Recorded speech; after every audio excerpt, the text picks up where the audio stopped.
waggish, that waggish display of the word waggish. And I believe I'm pretty waggish myself. And with that,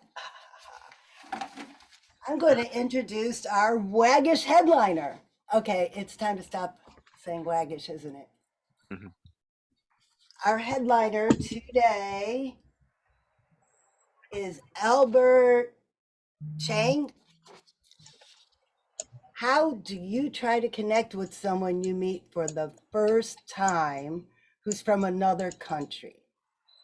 When our next speaker, Albert, tells others he's from Canada, the first thing he hears is, it's natural to fall back on stereotypes, but it's also an opportunity to find humor. Please welcome all the way from the great white north, DTM, Albert Chang. Yay!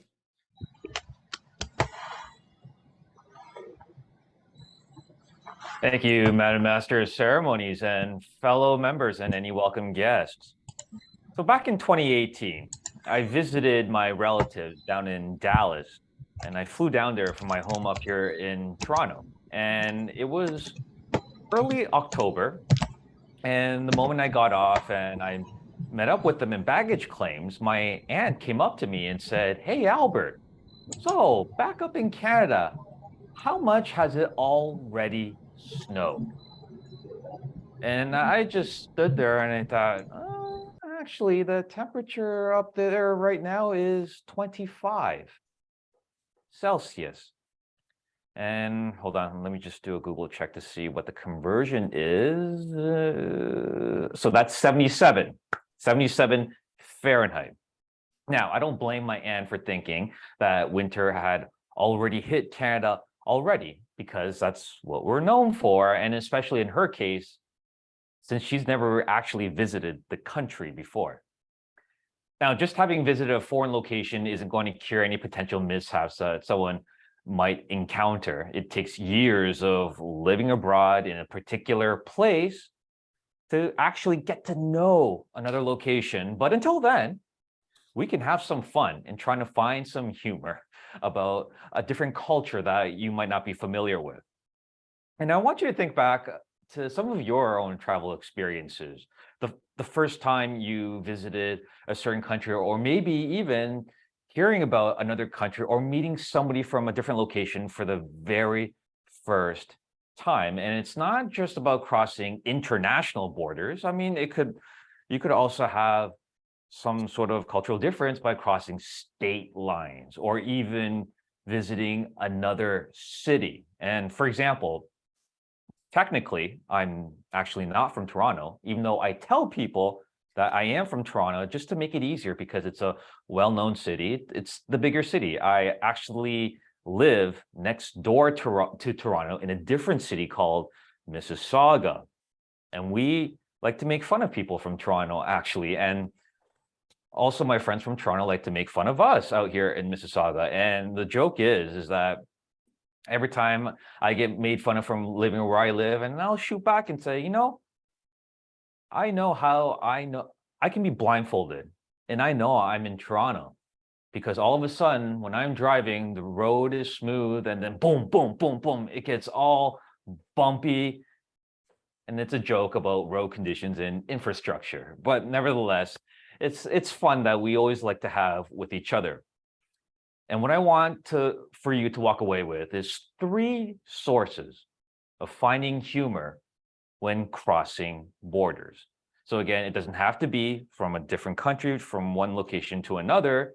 It could be across state lines, and it could also be visiting another city. So the first source, as I just mentioned about my aunt not knowing too much about Canada and just going off with whatever knowledge she had, well, those were stereotypes and misconceptions about a different country. So that's the first source. And it happens because there's a bit of a clash between different cultures, different ways of life that somebody may not be used to, especially if you're not a local. I mean, you don't know what you don't know at the end of the day, and that's the beauty.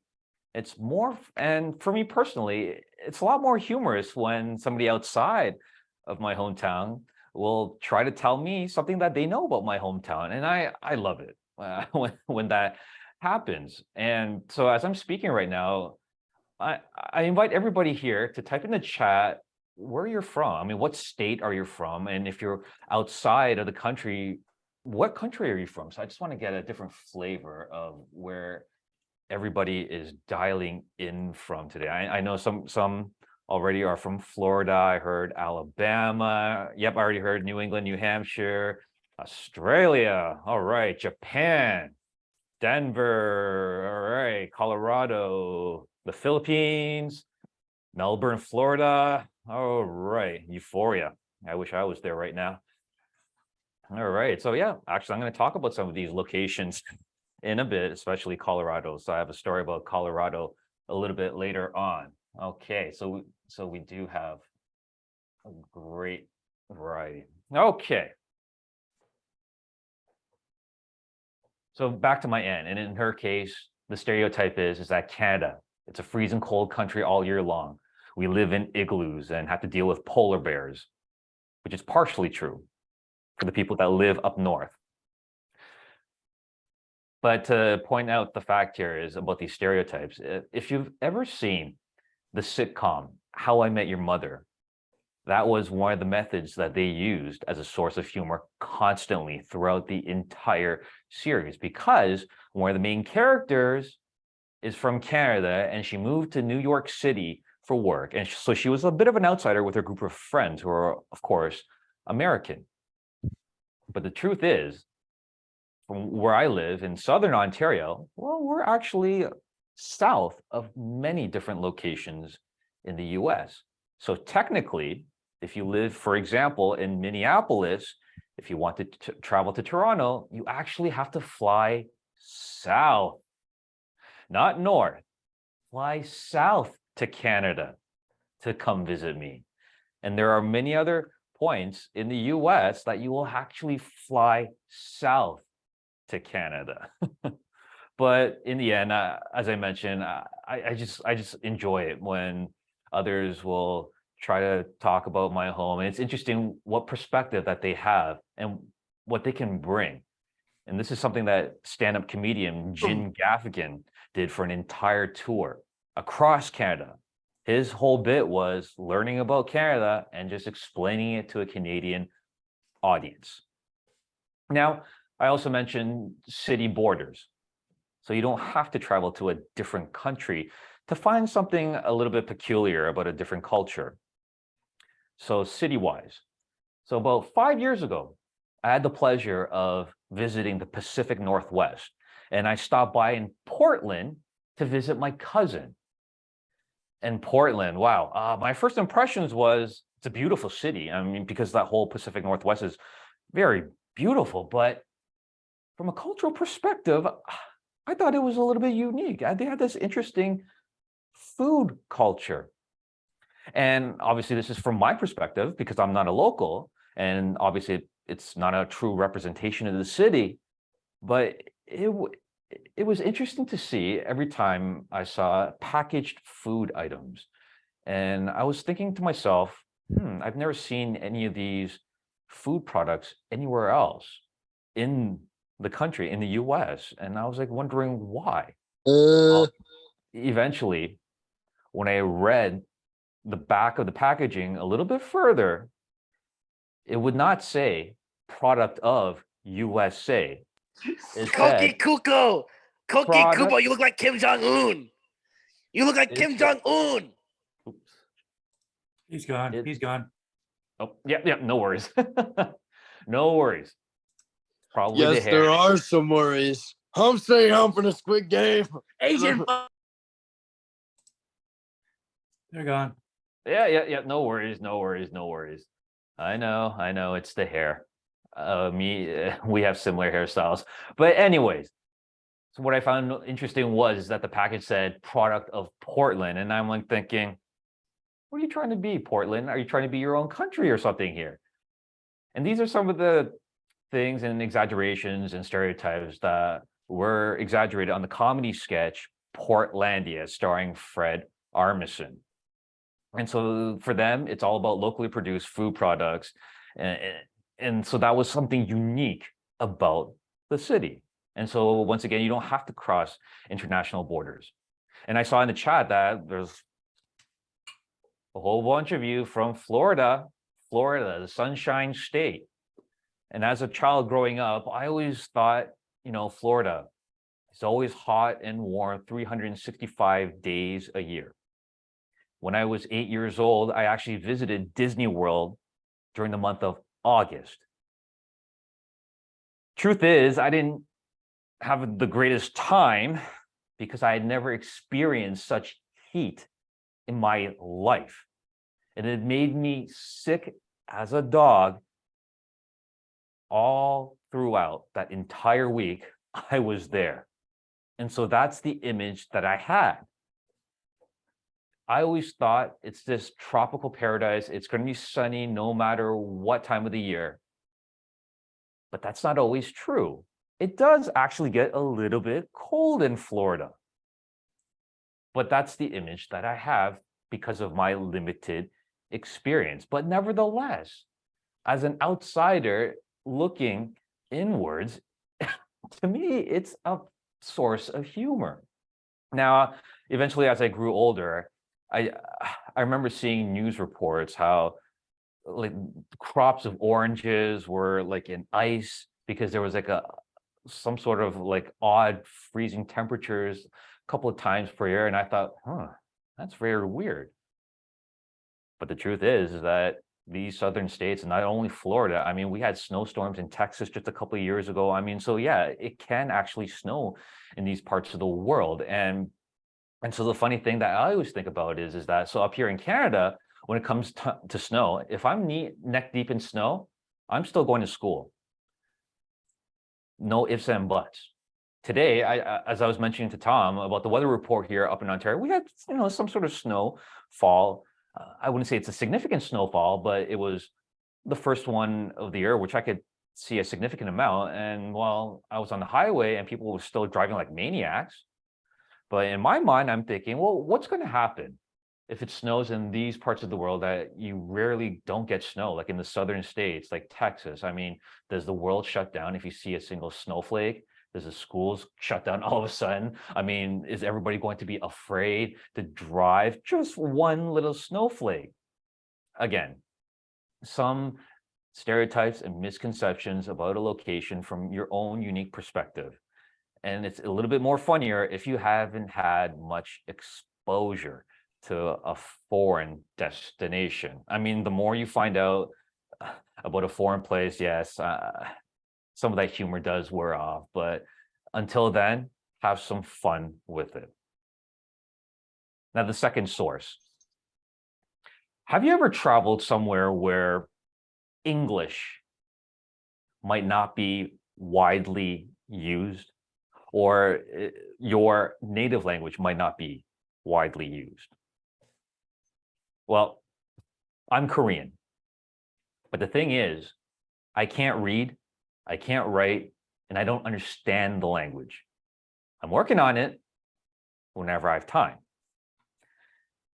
16 years ago, when I last visited the country, I was basically a foreigner. There was one particular mishap where I really needed to use the washroom. Since I can't read, I ended up in a facility. Well, I didn't notice it at the time, but I ended up in a facility that didn't contain any urinals. When I came out, I thought, oh my goodness, what have I done? But thankfully, I didn't make a mistake in the end because they were unisex. Two cultural clashes. I thought I had made the mistake of using the ladies' bathroom. But in the end of the day, I had used a unisex washroom, which I thought was very odd because I had never seen one where I live in Canada. These are the types of things that you can look for. I mean, I'm not saying you might have used the wrong bathroom, but some sort of a language miscommunication because the destination that you're traveling in doesn't use English at all. or doesn't use English that well. Now, it's a different world today. I mean, there's English all over the place in Korea right now. So I could actually survive there without having to speak the language. But back then, it was a bit of a different story. And also, another trip that I took a side trip while I was in Korea to China, mainland China. Now, China, it's a completely different culture. I mean, completely different country and language from Korea as well. So for me, again, it was no help at all. And the thing was, I went with a tour group that was from Korean. So the tour guide and all the other fellow tourists only spoke Korean. So again, I was in a bit of a situation there. Now, I have no idea why I agreed to do this. Like, I wanted to visit the country, but my parents were insisting, hey, go with the tour group for your own safety purposes. So what happened was is that during one of our tours, we were in the middle of this site where there's old temples, and it was a large lake in the middle. Now, the tour guide said, okay, at 1:30, you can go on and do your thing right now. Just take pictures and tour your surroundings. At 1:30, I want everybody to meet back specifically so that we can move on to the next site. I misunderstood what she had said. What I had done was I assumed she had said a completely different location, which was a half-hour walk. So I went to that misunderstood location, and I'm looking at my watch. It was 1:29. And the thing about my fellow tourists was they're very punctual. I saw nobody with 1 minute to go, and I thought to myself, I screwed up. I started to run back, and eventually midway, the tour guide, she didn't look too pleased when we met up. Because of a miscommunication with language, I pretty much delayed the entire schedule of our tour by over 1 hour. Even though I might have spent an extra 30 minutes going off track, those 30 minutes eventually turned into more than an hour because of traffic and whatnot. And my fellow tourists didn't seem too pleased with what I had done. Now, eventually, a couple of days later, they would smile about it. And the tour guide, when she's holding her mic in the tour bus, explaining what we're doing next, she would always point me out and saying, in Korean, she would say, do you understand what I'm saying, student? Foreigner student? Do you understand? I always got picked on. To this day, yes, it's something that I can laugh about. But in the moment, it was a little bit embarrassing. And I felt really bad that I thought at the moment that I'd ruined everybody's day. So that's a second source that you can look for if you have traveled anywhere where your native language is not used at all. And finally, for my third source of where you can find your funny when crossing borders is, of course, local cuisine. Back in 2019, I had the pleasure of visiting Denver for the international convention. And before I left, one of my fellow Toastmasters from one of my clubs here had advised me or recommended to me, hey, Albert, you should go, when you get to Denver, try some Rocky Mountain oysters. I'm like, okay, well, whatever. And so when I got there, I was in an Uber and I was doing a shared Uber. So I was in the front seat, and then there was some other passengers in the back who were locals. And I was talking with the Uber driver about what I found interesting about Denver. And I mentioned, hey, so yeah, my friend is recommending that I eat or try some Rocky Mountain oysters. And you know what? I'm not going to do it because I don't like seafood. The Uber driver and the passengers in the back were absolutely laughing. And I was like, what's so funny? And the Uber driver said, dude, it's not seafood. And if you're not familiar, they're bull testicles. So thankfully, I didn't like seafood to begin with. Otherwise, if I had, that's what I would have been munching on without ever knowing what it truly was. I only saw the word oysters, and my mind automatically went to a creature coming from the sea. And finally, again, I mentioned crossing state lines. I always love the state fairs. There's always something interesting that's going on there in terms of local cuisine. One that really caught my eye, and I can't remember which state it was from, but deep fried stick of butter. Wow. We don't really have, well, we do have events like this up here in Canada, but but we don't have these types of delicacies at all. But for me, as an outsider looking at this, it's hilarious. How can you deep fry a stick of butter or a banana or ice cream? And again, local cuisine, because it's foreign to an outsider. And if you're looking in, if you're not familiar with your local surroundings, this is another source that you can find to find your funny. So as a recap, I know I'm just about out of time here. There's 3 sources that you can find humor when you're crossing borders. And again, it doesn't have to be international borders. It could be state lines, or it could be provincial, or it could be city boundaries. Look for experiences when, you're probably had a misconception about that particular destination or your stereotype. Secondly, think back to a time if you had traveled somewhere where your native language or English is not widely used, and if you had any instances of miscommunication and incidents that followed. And lastly, local cuisine. Find something that is outrageously different from what you are used to. And so those are some 3 sources that you can use to find your funny. And now I believe, is this a Q&A session, or is that it for me? I'm not too sure. If you'd like to open for a 1 or 2, we certainly have just a little bit of time. Let's see if anybody out there has a burning question for my friend from not Toronto.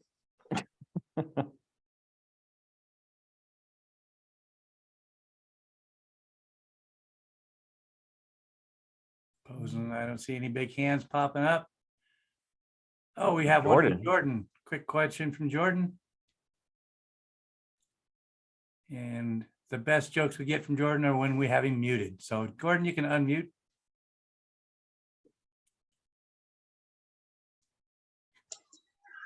Albert, it would be a crime not to pose at least one question. So I'm not going to run past A because you've already done that. I used to go to Ontario regularly, and the burning question, which was never answered for me, not in Port Arthur, not in Fort William, not in Thunder Bay, and not in Toronto, was this: what is the single funniest food in all of Southern Canada? Whoa. Jordan, I have to say, we're not known for food, but I mean, everybody knows poutine, but then that's a Quebec thing, which is from French Canada. But one of the popular desserts that we have here is something called beaver tails. It's not literally a beaver tail. It's actually a pastry that it's in the shape of a beaver tail. Sweet, and you can put toppings on it. I mean, it's like a pancake really in the shape of a beaver tail. Now, when you're eating it, it looks like you're eating a beaver tail.